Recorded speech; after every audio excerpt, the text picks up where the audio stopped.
from? My name is Patricia Gualinga. I'm from the ancestral peoples of Sarayaku.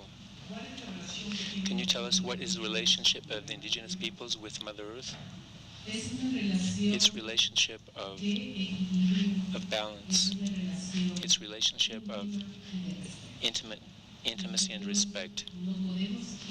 We cannot go against Mother Earth as if we were the owners, because in this habitat lives other beings that are in charge of maintaining the balance of the earth and of the planet.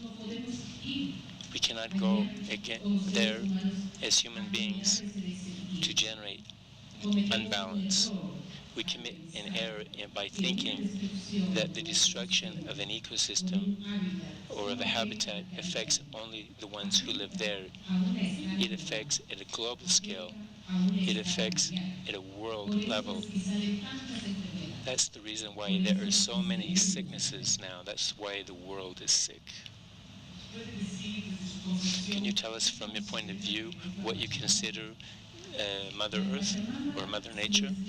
Mother Nature is equivalent to Mother Earth, but Pachamama is more than Mother Earth. It's life itself. Without her, no human being would be able to live. If we destroy the Pachamama, we're going to destroy ourselves. In reality, those who we're destroying is ourselves as human beings. If we destroy Pachamama, we're going to destroy ourselves at the same time, because within the Pachamama is the balance, and Pachamama is the medicine, and Pachamama is everything that we need, including when we die, we leave this body to convert ourselves into Pachamama. So when we're alive, we don't notice that we are a part of Pachamama, and including our body that we call now. We cannot destroy Pachamama, because if we do so, this is a destruction of ourselves. How do we know that? It's not very difficult. We just have to come close to nature, come close to the trees.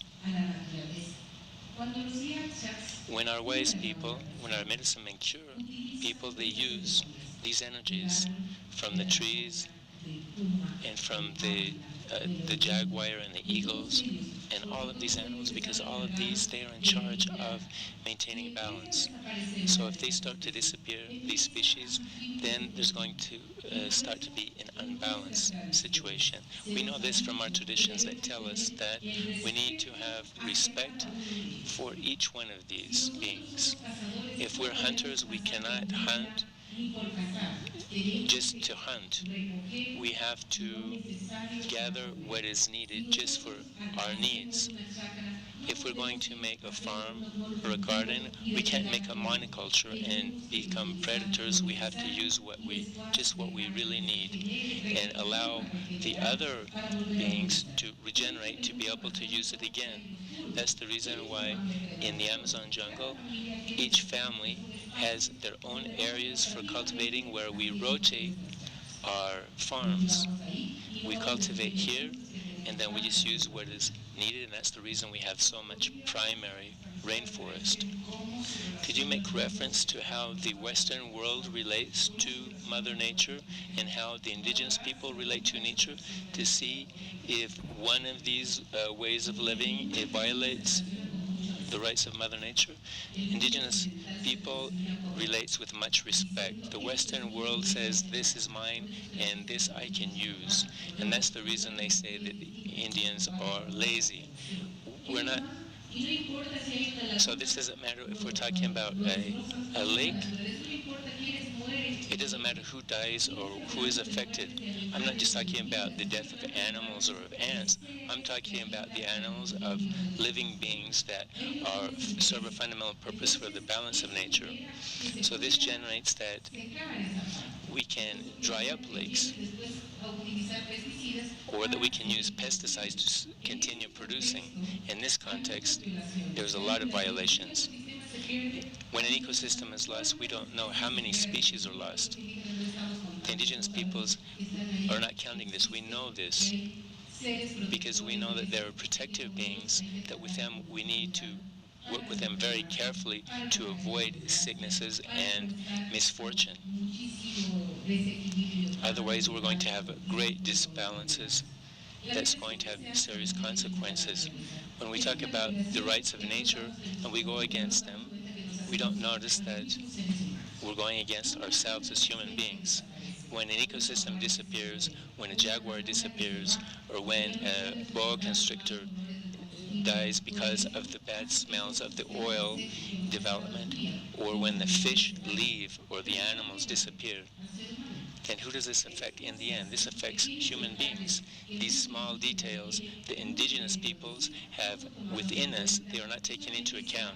And they only talk about production and to exploit resources and to bring development and to make millennium schools without knowing the context, the deep context of knowledge and the cosmovision, the worldview of indigenous peoples.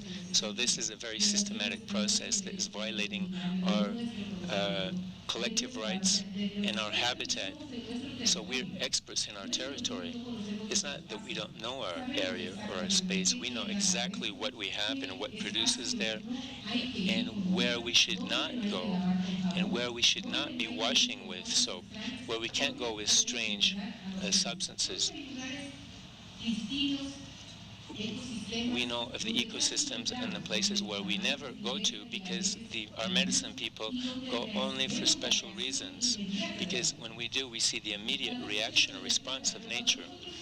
So when we go to an ecosystem that is very, very fragile or a virgin ecosystem, this nature reacts. It produces dark rains. It's saying, wait a minute, you're not going to come here and do whatever you want. Here you have to come respectfully. These are messages that we have that are often not spoken of, that these are symbolic messages the Western world does not understand. And that's why they commit so many atrocities.